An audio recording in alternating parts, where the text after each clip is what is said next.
kila anayeongea hupenda kusikilizwa. Kwa wote mliosimama naomba mketi. Wote. Na kila mwenye bango lake alishushe. Naomba kila mtu arudi kwenye kiti chake. Ukiendelea kunyosha mkono maana yake hutaki kusikilizwa. Anayesikiliza husikilizwa. Asiyetaka kusikiliza huwa pia naye hasikilizwi. Naomba turudi kila mtu kwenye kiti chake. Naomba tuketi.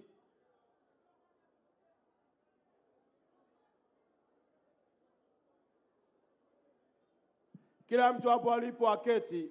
Ndugu yangu Moleri, hebu naomba usikilize hao wanaokupa maelekezo basi.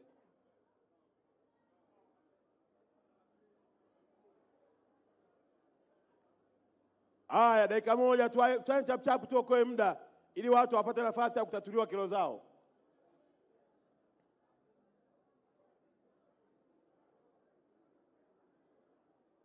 Moleri, naomba uketi.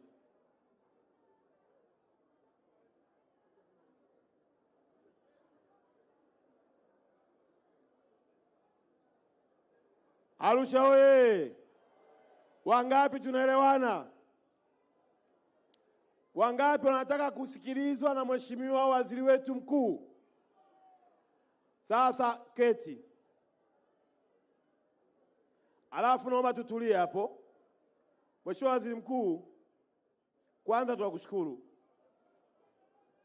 Na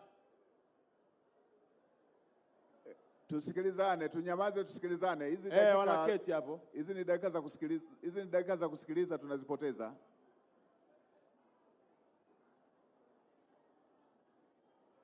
Twendeni kwa utaratibu jamani.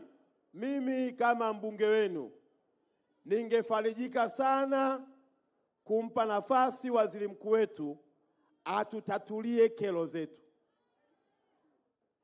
Lakini itakuwa haina maana tukienda kwa vurugu.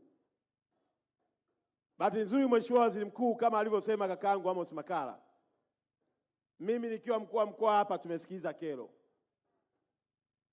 Viongozi wetu wa serikali wanasikiza kero. Lakini wasipopata majibu, wananchi wana haki ya kupambana usiku na mchana mpaka wapate majibu ya kero zao. Kwa naomba watu wenye maikrofoni watakufuata hapo ulipokaa kwenye kiti.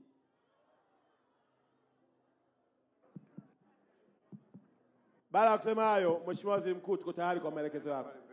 Haya, tumpe mmoja mmoja. Bibi yuko hapa, tumsikilize, then baada ya hapo unapeleka maiki kwa mtu mmoja. Mtakuwa mnaona mtu aliyenyosha mkono tu pale pale alipo. Ngoja sasa hivi tunamsikiliza huyu, kwa hiyo tunyamaze. Asante mheshimiwa mbunge.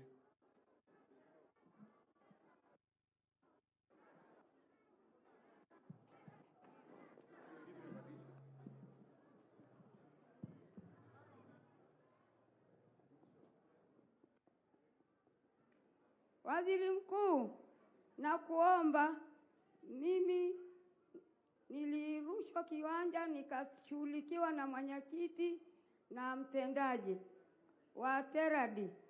Kwa hiyo walinishughulikia nikapata kingine. Sasa uwezo wa kujenga sina, macho sioni, mtoto wangu yuko ameparalizi mkono na mguu. Kwa hiyo nakuomba unisaidie. Haya, hilo la katibu uko wapi? Chukua mawasiliano ya bibi hiyo tuone namna ya msaada anaohitaji. Haya, sogea kwa katibu pale. Andikisha katibu tuone tunamsaidiaje.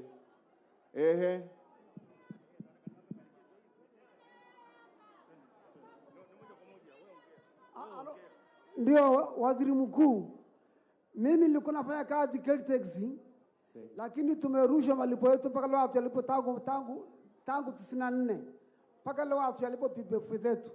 Tumeenda mahakamani, tumeshinda kesi mahakamani, tukaamua mtalipo, lakini mpaka sasa hatujalipwa bado.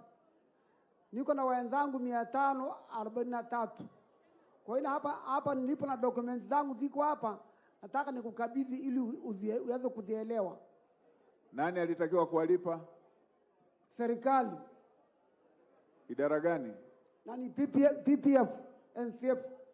Nani? NCF. Haya, mtendaji wa NSSF yuko wapi? Mwenzetu wa NSSF yuko wapi?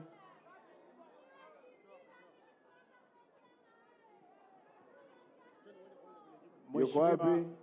Yuko wapi wa NSSF? Nipo hapa kiongozi. Unalifahamu hilo jambo? Hapana kiongozi, hili jambo ndio kwanza tumelisikia hapa. Tunaomba tulichukue, tuwahoji, tuone linatokea wapi ili tufanye kazi. Haya, hebu mchukue huyo mzee, kaa naye pembeni ili upate undani wake. Upate undani wake, alafu nitahitaji kuipata hiyo taarifa. Mpeni anayefuata.